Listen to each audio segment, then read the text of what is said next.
so many artists wanted to have us with them on stage, but they're like, no, they're not gonna look at me. They're gonna be focused on them. I can't have them. It happens all the time. Beyonce can do But this Beyonce, every she wants day before getting on stage. Not only does Beyonce want Les Twins on stage with her for the Renaissance tour because they're the best dancers, but they're also the best wingman and are focused on her. For her show in Hamburg, Germany, Beyonce wore a new outfit to perform Break My Soul. And clearly, the wardrobe department hadn't taken into account of how much movement Beyonce is going to do in this dress. That double-sided tape or whatever was holding things in place was not doing its job. I'm not going to show you how close things came to being seen because it feels a little bit inappropriate to do that. But yeah, trust me, it was very close. And one of Les Twins saw how close it was coming and he moves in.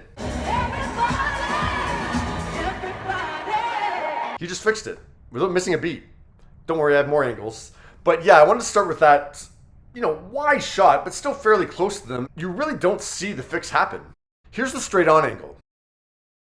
He looks over and confirms that he almost sees what he thinks he sees and moves in.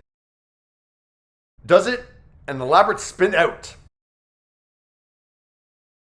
I'm sure there was a split second where Beyonce didn't know what he was doing because of course that wasn't part of the choreography, but then she quickly clues into what he has done. This last angle shows you exactly what he does. So he grabs her and then pulls that left strap back towards the center of her body and back, fully covering things up.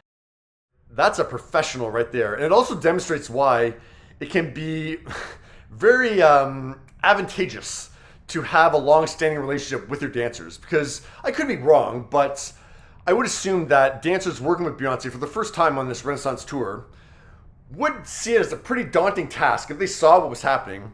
Pretty daunting task to go up to Beyonce, grab her like that and physically touch her like that. Les Twins are on their third world tour with Beyonce, plus Homecoming. So they're comfortable enough to do that and know Beyonce would want them to do that. Bravo. Sure, we still saw it happen, but I mean, that was pretty seamless. And by the way, I don't know if you guys saw the live stream of Homecoming with the Coachella set, but Beyonce's camouflage sequin dress was a nightmare. She realized very quickly that things were not staying in place in that dress, and she had to pull that thing whenever she had the opportunity to make sure things stayed covered. You don't really see it in the Netflix edit because if you notice, when it gets to that camouflage outfit, they don't really show it that much. They basically show the second weekend outfit. But yeah, so since she had that whole catastrophe during Homecoming, you think she'd be very conscious, and the wardrobe department would be very conscious of making sure that didn't happen again. It almost did. But yeah, what do you think?